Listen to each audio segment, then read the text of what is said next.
Hello everyone. आज की class 12th में एक्सरसाइज 7.6 को कंटिन्यू करेंगे। क्वेश्चन नंबर 16 से स्टार्ट करते हैं। 15 क्वेश्चन हम कंप्लीट कर चुके हैं। अब जो 16 से लेकर के हमारे बाकी के क्वेश्चन है वो एक फॉर्मूले पे बेस्ड है। जो फॉर्मूला लास्ट वीडियो में भी मैंने आपको बताया था, e raise to power x into में fx plus f dash x into dx। क्या हो रहा है ये देखो, फॉर्मेट हमको जानना है यहाँ पर कि इस इंटीग्रेशन में किस तरह का फॉर्मेट है। क्या फॉर्मेट है?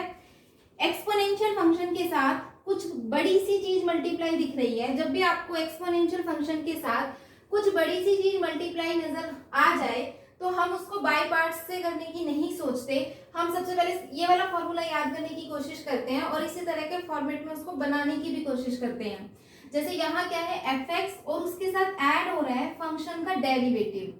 ठीक है, क्या है दोबारा देखो, e की पावर x इंटू में है फंक्शन fx और उसके साथ क्या ऐड हो रहा है, इसी फंक्शन का डेरिवेटिव ऐड हो रहा है। अगर इंटीग्रेशन में इस तरह का फॉर्मेट आ जाए तो आपको डायरेक्ट क्या लिखना है इसका answer, e raise to power x into में जो फंक्शन fx है वो फंक्शन fx और प्लस में कांस्टेंट। तो इस फॉर्मूले का यूज करके करेंगे हम स्टार्ट क्वेश्चन नंबर 16। अब 16 क्वेश्चन में भी देखो e raise to power x और उसके साथ एक बड़ा सा फंक्शन नजर आ रहा है। अगर आप इसको बाय पार्ट से करोगे तो हो जाएगा, लेकिन लंबा होगा तो हमें उसकी जरूरत नहीं है करने की। We applying directly this formula. ठीक है, क्या हो रहा है यहाँ पे, फंक्शन है मेरे पास, दिस इज फंक्शन fx, उसके साथ ऐड हो रहा है फंक्शन का डेरिवेटिव। फंक्शन है sin x और उसका डेरिवेटिव क्या हो रहा है, cos x, उसमें ऐड हो रहा है into e raise to power x dx। तो ये इसी तरह का फॉर्मेट है, तो इसका आंसर हम डायरेक्ट लिख सकते हैं e raise to power x into में fx। अब यहाँ fx क्या है, sin x, यानी कि into sin x plus constant add हो गया। This is the answer. ठीक है, देखते हैं नेक्स्ट क्वेश्चन क्या है। क्वेश्चन नंबर 16 में भी हम कुछ ऐसा ही करेंगे। यहाँ देखो हमको सीधी सीधी चीजें नजर नहीं आ रही। ठीक है ना, यहाँ क्या है, x into e raise to power x 1 plus में x का होल स्क्वायर। तो यहाँ एक बार मैंने ऐसे लिख लिया, ठीक है, x अपॉन 1 प्लस x का होल स्क्वायर dx। तो यहाँ तो मुझे ऐसा नजर ही नहीं आ रहा कि एक फंक्शन है और उसमें उसका डेरिवेटिव ऐड हो रहा हो। ठीक है ना, लेकिन हम उसको उस तरह के फॉर्मेट में बना सकते हैं। कैसे बना सकते हैं उस चीज को सीखते हैं। यहाँ मैं क्या कर देती हूँ, 1 ऐड कर देती हूँ और 1 सब्ट्रैक्ट कर देती हूँ। ये चीजें माइंड में कब आएंगी, जब आप क्वेश्चंस की बहुत ज्यादा प्रैक्टिस करोगे। प्रैक्टिस से ही आएंगी, अदरवाइज कोई इसका शॉर्टकट नहीं है। क्योंकि पेपर में जब आपके सामने क्वेश्चन आता है वो रैंडम क्वेश्चन होता है, हमें नहीं पता कि वो इस वाले फॉर्मूले का क्वेश्चन है या वो सेकंड वाली एक्सरसाइज का क्वेश्चन है, वो बाय पार्ट से होगा या पार्शियल फ्रैक्शन से इजी होगा, वो आपको सोचना है। आप यहाँ एक बार पार्शियल फ्रैक्शन में अपने माइंड में सोच सकते हो, क्योंकि नीचे आप देखोगे ना तो लीनियर फैक्टर का स्क्वायर है ना। तो ये चीज आपको प्रैक्टिस से ही आएंगी कि हाँ मुझे किससे काम करूं जिससे कि मेरा क्वेश्चन इजी हो जाए। ठीक है, अगर e की पावर x मल्टीप्लाई हो रहा है और उसके साथ आपको कुछ गंदा सा बड़ा सा लग रहा है तो एक बार जरूर सोचो इस रूल को बनाने का कि फंक्शन के साथ क्या उसका डेरिवेटिव ऐड करने वाला फॉर्मेट आप बना पा रहे हो यहाँ पे। ठीक है, तो मैंने कैसे सोचा कि मैं +1 और -1 कर देती हूँ। अब मैं क्या कर रही हूँ, यहाँ पर x प्लस 1 के अपॉन में x प्लस 1 का स्क्वायर अलग कर देती हूँ, -1 के अपॉन में 1 प्लस एक्स का स्क्वायर में अलग कर देती हूँ। ठीक है, ये इससे एक कट जाएगा तो यहाँ बचेगा e raise to power x 1 upon x plus 1 minus x plus 1 का होल स्क्वायर dx। क्या अभी फॉर्मेट बन गया?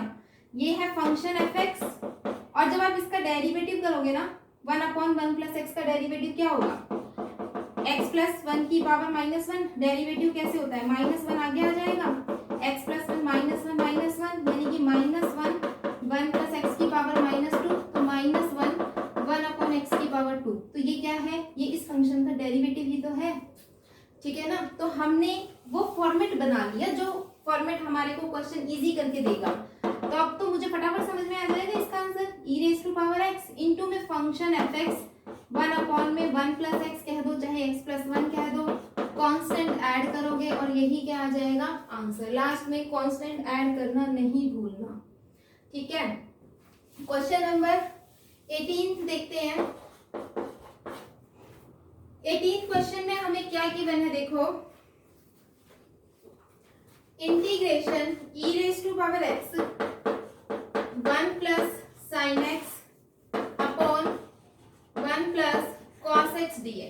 यहाँ भी मुझे सीधा सीधा तो नजर नहीं आ रहा, e की पावर x के साथ एक गंदा सा फंक्शन नजर आ रहा है। ये समझ में आ रहा है कि बाय पार्ट्स लगाऊंगी तो ये बहुत गंदा सा इंटीग्रेशन होगा, ठीक है। तो इसका मतलब कहीं ना कहीं मैं इसको उस फॉर्मेट में चेंज करूँ कि F x plus F dash x. कैसे करें? तो इसको करने के लिए हम ये सोचेंगे ना कि 1 के अपॉन में इसको अलग कर लेते हैं, साइन के अपॉन में इसको अलग कर लेते हैं। तो सोचो, और सोचते ही उसको करना शुरू कर दो, कुछ ना कुछ तो आएगा।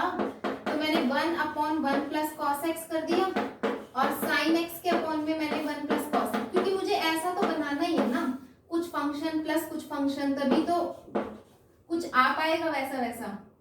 यहाँ पर मैं फॉर्मूला अप्लाई कर सकती हूँ 1 प्लस कॉस एक्स का, ठीक है। अभी फॉर्मूले आपको याद हो जाने चाहिए क्योंकि हम ऑलरेडी बहुत सारे चैप्टर्स में यूज कर चुके हैं। 1 प्लस कॉस एक्स होता है 2 कॉस स्क्वायर एक्स बाई 2, ठीक है जी। तो हम यहाँ पर भी साइन एक्स का लगा सकते हैं, 2 साइन एक्स बाई 2 इंटू में कॉस एक्स बाई 2, और यहाँ 2 कॉस स्क्वायर एक्स बाई 2। मैंने कुछ नहीं किया, तो यहाँ हमने सिर्फ ट्रिग्नोमेट्रिक आइडेंटिटीज का यूज किया है। Sine x 2 sine x by 2, cos x by 2 1 plus cos x 2 cos square x by 2।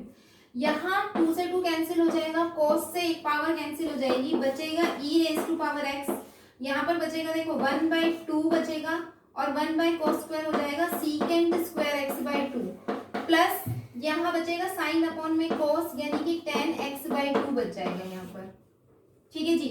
अब देखो इस फंक्शन का डेरिवेटिव टेंजेंट x का डेरिवेटिव होता है सीकेंट स्क्वायर एक्स बाई 2, फिर x बाई 2 का करेंगे तो 1 बाई 2, यानी कि इस फंक्शन का डेरिवेटिव मुझे यहाँ पर नजर आ रहा है, ठीक है। तो ये है एफ एक्स और ये क्या है एफ डैश एक्स। बस ये गलती मत कर देना कि e की पावर x के साथ आंसर में ये लिख दो। हमें क्या लिखना है, एफ एक्स लिखना है, जिसका डेरिवेटिव आपको यहाँ प्लस हो रहा है वो वाला एफ एक्स, ये है वो एफ एक्स। तो आंसर क्या आएगा e raise to power x और tan x by 2 plus constant, this is the answer। Question number 19 देखते हैं।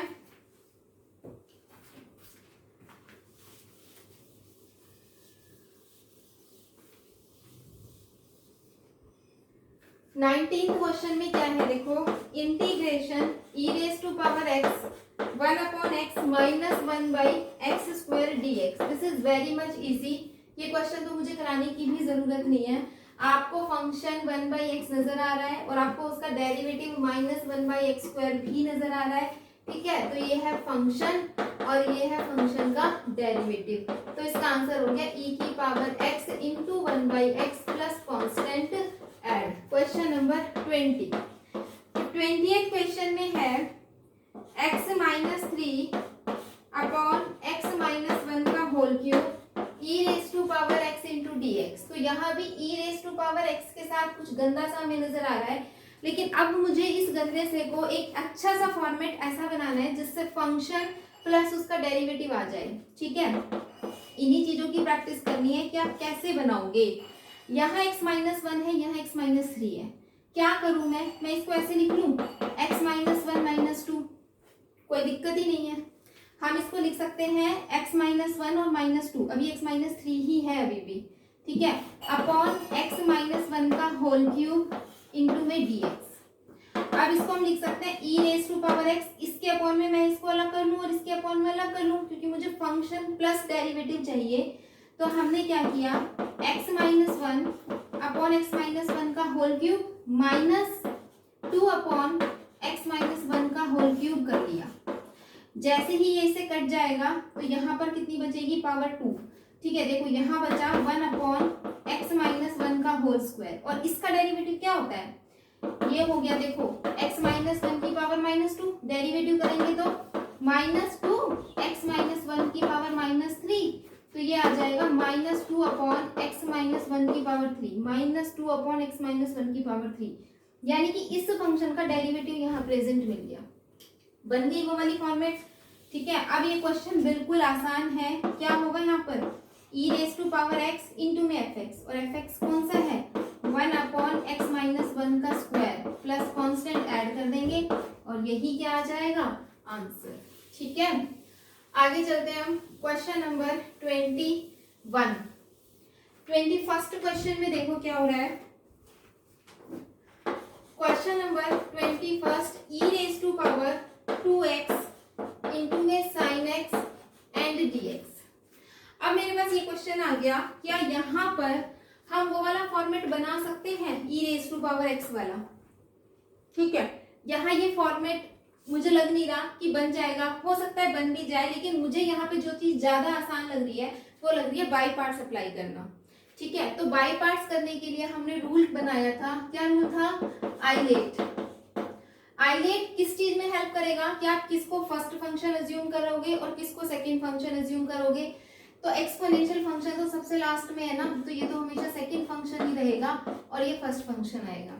ठीक है, अब मैं इसका सॉल्यूशन स्टार्ट कर रही हूँ। क्या होता है देखो, फर्स्ट फंक्शन होता है as it is integration second function, dx जरूर लगाना है। अगर dx नहीं लगाते हैं तो इस इंटीग्रेशन का कोई मीनिंग नहीं रह जाएगा, मार्क्स कटेंगे ही कटेंगे।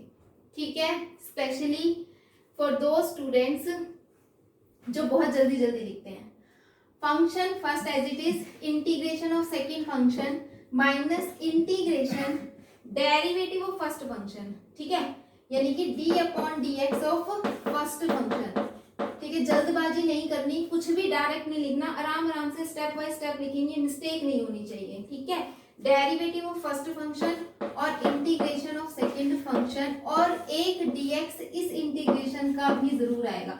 ये जो बहुत ज्यादा कॉमन मिस्टेक होती है कि आप एक ही बार dx लिखोगे और आगे भाग लोगे, कहाँ जल्दी है, कौन सी ट्रेन पकड़नी है, क्वेश्चन को आराम से करो। 2 या 3 ही क्वेश्चन आते हैं इंटीग्रेशन के, अच्छे से करने हैं। इसीलिए कहा जाता है कि क्वेश्चंस की प्रैक्टिस करो कि ये मिस्टेक्स ना हो बार बार।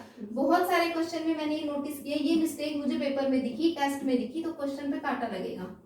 आगे अब यहाँ देखो sin x, इसका इंटीग्रेशन हमें पता है क्या होता है, e⁻²x का e⁻²x ही होगा।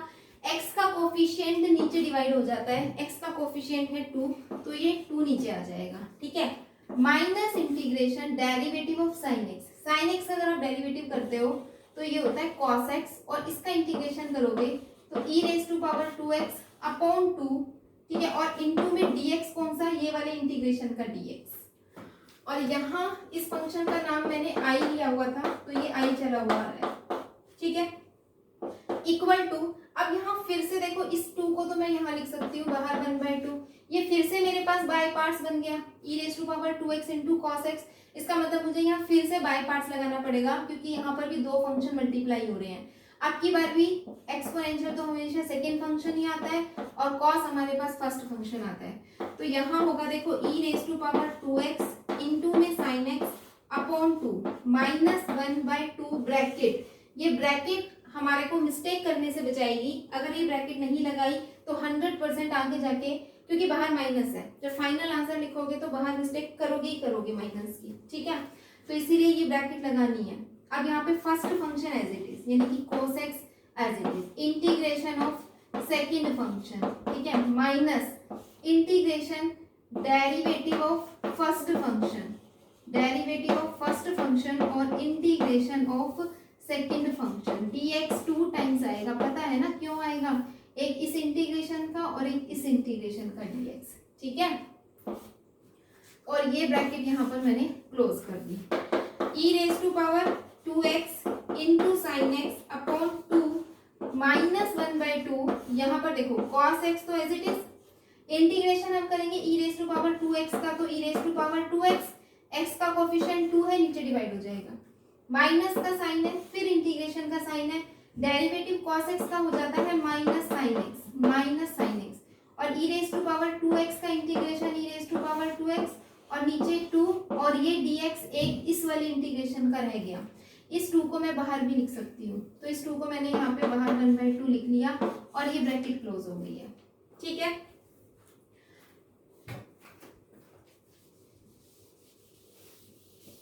अब आगे देखते हैं इसमें क्या होगा। स्टेप बाय स्टेप कर रहे हैं, कोई जल्दबाजी नहीं है, बस मिस्टेक नहीं होनी चाहिए। e⁻²x into sin x/2 minus, अब मैं इस ब्रैकेट को रिमूव करूंगी, पहला काम ब्रैकेट रिमूव कर रही हूँ, देखना, तो माइनस 1/2 तो हो जाएगा 1/4 इंटू में cos x e⁻²x, ये माइनस प्लस हो जाएगा, लेकिन यहाँ भी माइनस है, वो यहाँ आके फिर माइनस बचेगा। तो ये साइन बहुत ध्यान से, बहुत आराम से, ये 1/2 भी यहाँ जाके मल्टीप्लाई होगा तो 1/4, और इंटीग्रेशन में हमारे पास आ जाएगा sin x e raise to power 2x dx। अब बहुत जल्दबाजी नहीं करनी, ये नहीं सोचना कि जल्दी से यहाँ पे फिर से बाई पार्ट्स लगा दें। एक बार ध्यान दो कि ये वाला फंक्शन सेम टू सेम ऐसा है, ऐसे तो ये आता ही रहेगा, एक बार कोस आएगा एक बार साइन, अगली बार करोगे तो फिर कॉस फिर साइन, है ना। तो हमें इसको यहीं पर ही स्टॉप करना है और इस पूरे इंटीग्रल का नाम है आई, और मुझे इस इंटीग्रल की जगह पर ये आई पुट कर देना है क्योंकि ये आई है, ठीक है। देखो बहुत इंपॉर्टेंट है ये चीजें, यहीं पे बच्चे मिस्टेक करते हैं और इसीलिए ये क्वेश्चन पेपर के लिए इंपॉर्टेंट हो जाते हैं।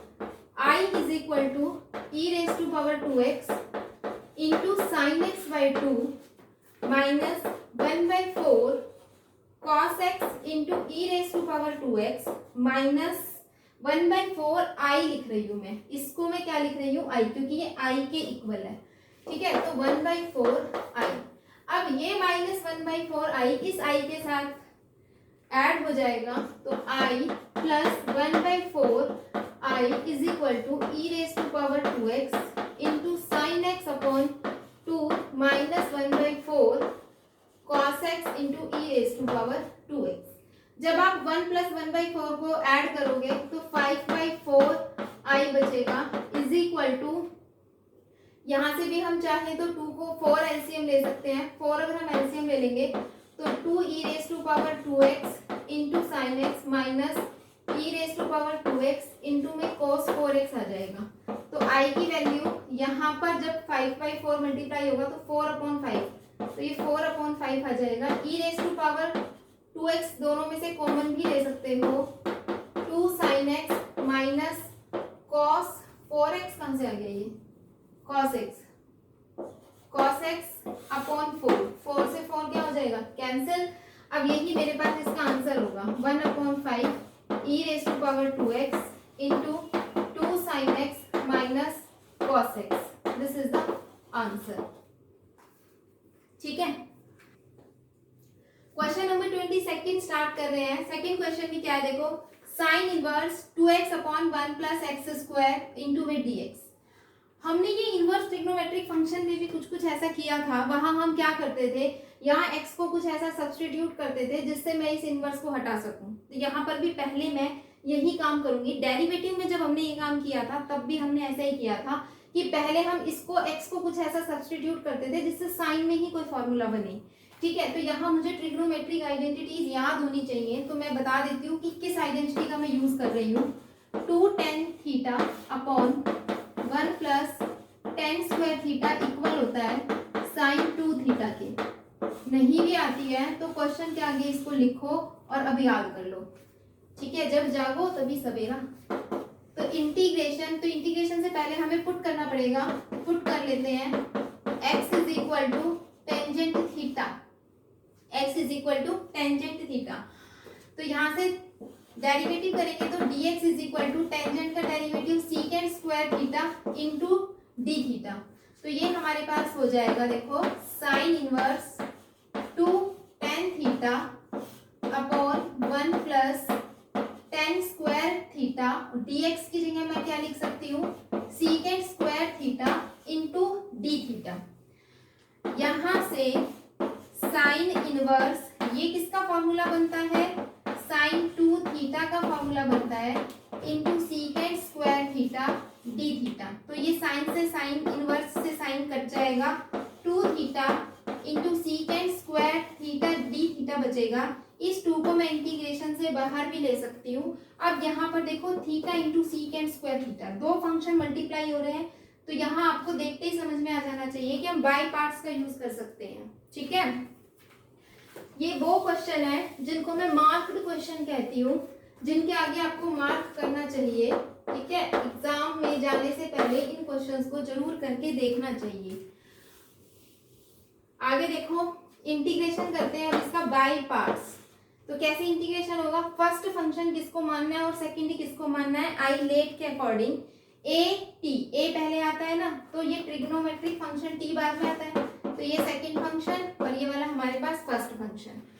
तो बाय पार्ट्स कहता है कि first function as it is integration of second function minus integration derivative of first function, derivative of first function देखो यहाँ पर ये मिस्टेक जो मैंने की, ये मिस्टेक नहीं करनी है, बहुत ध्यान से, क्योंकि हमें आदत हो जाती है बार बार dx लिखने की, उसी आदत में हम dx लिख जाते हैं, लेकिन हमें ध्यान देना है कि थीटा के रिस्पेक्ट में इंटीग्रेशन हो रहा है, तो यहाँ dx अगर लिखा है तो ये गलत है, क्या आएगा d theta. First as it is integration of second minus integration derivative of first function into integration of second function और इसका कंप्लीट d थीटा। इसके बाद इसको बिल्कुल सिंप्लीफाई करना है, कुछ नहीं है, बहुत आसान।